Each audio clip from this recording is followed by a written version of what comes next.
Welcome everybody to another episode of the You Good podcast, where we talk about your mental health, my mental health, and the world's mental health, and how we can try to get through this pandemic, this life, and everything that we are going through at this very time. Thank you so much for tuning in. My name is Rob Hickwitz. I am your host. Please subscribe, follow, click below the subscribe button. Follow me on Instagram at you_good_podcast. You can also email me at yougood695@gmail.com. And we're going to jump right into it because I want to talk about some things that have happened in the news recently, especially this school shooting that happened in Michigan. Many blessings and sorrow go to the family of those that have lost some students and some teachers in this particular situation. Definitely, my heart goes out, my prayers go out to those families. But I want to talk about this because this is definitely something that lines up with what we are doing on this particular podcast. This particular gentleman, this particular young man suffered heavily from mental health issues and concerns. And this is something that in the community is not, if it's not dealt with, these unfortunately are going to be the end results. We have to check in on our children. We have to make sure that they are good, because when they suffer, they lash out. And unfortunately, this is the way that they lash out. Please, parents, I am begging you, please check in on your children. If they feel like they are being bullied, pushed around, molested, bothered, anything like that, they are going to lash out. They are going to lash out. And whether that comes into the form of doing criminal activities or school shootings or over-sexualized behavior or any of those things, you have to check in with your children. Because if not, as I mentioned, unfortunately, this is going to be the end result. This young man took the lives of several students and potentially, I believe, also some teachers in this school because he felt like he was being bullied. He felt like people didn't understand him. He felt like he wasn't being understood, listened to, talked to, anything of that. And when people were talking to him, they probably weren't talking to him, they were probably more talking at him. And obviously this is something that spans now, it's something that we're getting into now, especially with school being back into play. These kids are going back to their normal life, per se, as you can see. But unfortunately in school with that comes the bullying, comes everything else, comes cyberbullying, comes everything else that comes with school. So we have to make sure that we're checking in with our kids. We have to make sure that we're checking in with our kids. Now, the one thing that people may or may not, disagree with me in reference to this particular situation, the parents are definitely going to be held and should be held responsible for this. First of all, they purchased the weapon for the young man, and then let him message this on Instagram and things of that nature. They also allowed him to look at weaponry and ammunition on his phone. The mother so much is going into and saying, laugh out loud, you just have to learn how not to get caught, when the young man was actually caught on his phone looking at ammunition during school hours. And this happened maybe a couple of days before. So taking you through a little bit of a timeline, I believe that Friday there was an incident that happened that was brought to the administration's attention about him either looking at or viewing some ammunition or something on his phone, and that was brought to the attention of administration. They dealt with it, so on and so forth, contacted parents. They were unfortunately unable to get in contact with them at that point. Then I believe the 29th, the 29th, which would have been that Monday, I believe, which would have been after Thanksgiving, that Monday, he then drew some pictures that were very disturbing of bullets and guns and shooting and blood, and had some other disturbing things that he had put on the paper, which again was brought to the attention of administration by the teacher. So the teacher is doing absolutely what they're supposed to do. I commend whoever that teacher was, male or female, whoever you were, you did what you were supposed to do. Brought it to the attention of the administration. So then that next Tuesday happened, which was the actual date of the incident, which is November 30th. On November 30th, the young man once again had some things that had done. The parents were then brought into school. Now mind you, I want everybody to listen to this. On November 30th, which is the date of the incident, the parents came to the school, the student was already there. The parents came to the school, the student was already there. The student was then brought out of class.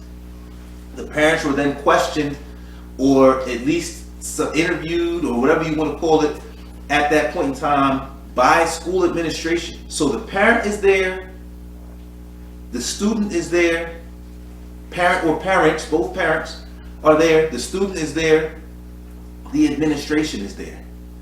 All three there in the same room. The conversation is had. The young man is allowed to go back to class. So this is where the ball is completely dropped, and this is where the onus, this is where the administration completely dropped the ball. This is where the administration is held completely liable for this particular situation. I know this from personal experience because I work in the school system. Once there is a young person, whether it be male or female, if they do some things that are in a threatening manner to people in that school, if there is a letter that is written, if there is a note that is passed, if there are drawings that are made, if there are images on computers or cell phones, that person is then brought in, and there is supposed to be a threat assessment done. A threat assessment. If you live in a district to where this is not the protocol, please make those phone calls now and try to have those protocols put in place. Because if not, there is always going to be the potential for something like this to happen, but it is avoidable. Because at the point in time when this young man went into the administration office with the parents, and the threat had already been made on several occasions. Remember, once he had done this on Friday, then again on Monday, and then the meeting was on Tuesday. So there was a timeline of this happening. And I am under the belief, based on the text messages that were sent, that the parents were aware that their son had planned to do this. Because the mother sent a message to her son that said, please don't do this, or don't do this. So if you're sending a person a message that says don't do this, that means that the conversation was had prior. There's no way for you to send a message to say don't do something that you already haven't had a prior conversation about. So the parents are well aware of what is happening. So they should be held fully accountable for the deaths of those people, as should the administration. And the reason why I say this is that the administration had a chance to completely stop this situation from happening. Once a young man or young lady comes into the office and they have made threats, like I said, via whether it be email, text message, whatever it happens to be, Instagram, so on and so forth, social media, and it gets back to the school, or if it's done on school grounds, if there are messages, notes, letters, drawings done on school grounds, and the administration is made aware of it, there has to be a threat assessment. In that threat assessment, they have to talk with a counselor or psychologist or social worker, something of that nature. And that person has to then deem them a threat or not a threat. At this point in time, the young man had done this on several occasions. They are deemed a threat. And then from that point, the parents need to be asked the question. These threats are being made about a weapon. Does this young person have access to this type of weaponry? Do they have access to a gun, to a knife, whatever they're putting on those drawings, whatever they're making those threats with? If the parent says yes, then at that point, there needs to be a search. There needs to be a search of that person's bag. There needs to be a search of that person's clothing. That's where the administration completely dropped the ball on this situation. Mental health is for real. Mental health is serious. And this is the end result of our young people, of just people in general, because this is not the first time that there's been a mass shooting or a school shooting that someone suffered from mental health. This is the point that I'm trying to get across. This is the reason for me doing this podcast. Because people are suffering. We went through this prior to the pandemic, but then there was no school. Kids were out of school. Now that we're back in school, unfortunately, we're right back where we started at prior to 2019, when the pandemic took us out of school. Kids are back. Mental health is back. It is serious. They've had all this time away from people, away from peers. No bullying, no cyberbullying, any of that. All that is now started back up. And these kids are hurting from that. And when they don't check in, when they don't get those check-ins, when they don't have an outlet, when they're unable to talk about it, these unfortunately are the end results. Parents, please, I beg you, check in with your children and hold your administration accountable for these type of actions. The administration is completely accountable for this. They should be held accountable for this. They dropped the ball completely. There was no threat assessment done. The gentleman was allowed to go back to class without any searching of his book bag, locker, clothes, jacket, any of that. If they did those simple things, a simple search, even with the parents right there, a simple search, this would have been avoided. This would have been avoided.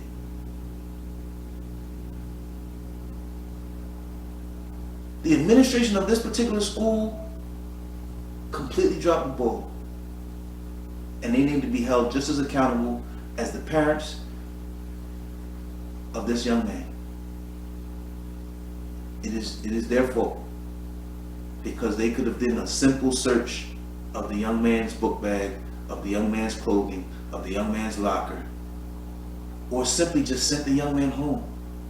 He made several threats, not one or two, several. He is supposed to be sent home, a threat assessment done.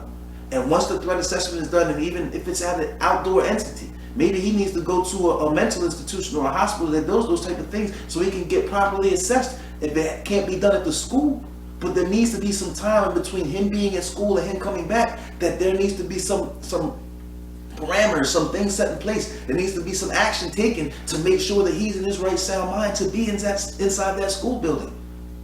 Because those things did not happen, unfortunately, people are dead. And it is the administration's fault. It is the parents' fault. Obviously, the young man is the one that did it, but this is something that he suffered from. Some mental other things going on. Some other mental health issues that he had going on. And it never was taken care of. It never was addressed. The parents allowed this to happen. That's why they went off in hiding. And that's a whole other issue, another concern. They went off in hiding. They went and hid. That's what they did. They were fugitives, but when you look at the news, they were people that were found, and unfortunately they're going through. No, they were fugitives. Because it had to been myself or anybody else that looked like me, we would have been a fugitive of the law, and we would have been apprehended, not found. So notice the language and the difference in what I'm talking about. The administration needs to be held completely accountable for this. Completely accountable. Because they dropped the ball. You do the threat assessment, you do the search, you send the gentleman home, you have the conversation once again with the parents to make sure that he or she is ready to come back into the school building and they are of right, sound in mind. Because if not, these are the end results. And like I say, I talk about this from personal experience, because this is the things that I do if there ever is some type of scenario that arises of this similarity inside the school system. This is something that I do. You work side by side with the local police department. They have police officers that patrol school buildings. You call one of them up if you're uncomfortable as an administrator or somebody in the school to do a search. You call one of the local police departments up. Look, we have this particular situation. They're not going to say no to you, because they know there's always a potential for things of this nature to happen. And they want to avoid these things. They will come, they will do the search, let it fall on their owners, let it fall on the local police department's hands. They're not going to say no to not doing a search. Please, parents, administrators, let's get this right. Because if we don't, there's a potential for this to happen again. Let's get this right. We have to first check in on our children. We have to make sure that the administration is following these protocols if they are set in place. And if they're not set in place, then we have to put these protocols in place. Threat assessment, search, and parent phone calls. Not after the fact, not so on and so forth. These meetings with these parents have to be right then and there. And these children have to be sent home if there's some time they need away. You cannot send them back to class, because that's where the issue is at. You're sending the person right back into the very issue that they're having. They drew pictures of blood. This particular young man drew pictures of blood and guns and people standing in between. This is a problem. And it's not being addressed. And when you don't address, this is the end result. I just wanted to talk about this really quick. This is not going to be a long thing, but I wanted to make sure that I addressed this because it was something that was near and dear to my heart and something that I deal with as far as personal experience. So if you are a parent, please check in with your children. Please make sure they're okay. Please ask them. Go and look into their email messages, look into their Instagram, look into their Facebook, look into their Twitter. Make sure there is no cyberbullying or that they're not the ones that are doing the bullying. Make sure they're okay. Make sure they have an outlet. Make sure they feel safe. That there is a safe place for them. Because when people don't feel safe and they feel like they're unsafe or they're not protected, they're going to lash out. They feel like they're boxed in a corner, they're going to lash out. And that's what happened with this young man. This was avoidable. This was definitely avoidable. But he had parents that condoned violence. They bought him a gun. He had parents that condoned these type of activities. She sent him a message that said, don't do it. So that means that you're well aware of what's going on. You're well aware of this. You're somewhere off sending your son a message that says, don't do it. Don't do what? You know what he's about to go do. He's about to be a school shooter and you're okay with it. Because if you weren't, you would have took him out the building that day. You were there with him. The parents, the children, the child, and the administrator were in the same exact spot at the same exact time. At that point in time, this should have been resolved and taken care of. The child should have been allowed to leave the building with the parents after his book bag, locker, jacket, clothing was searched. If not by an administrator, then by a local police officer. And if they felt like they were breaking laws or First Amendment or whatever it happens to be, deal with that later. But you save lives first.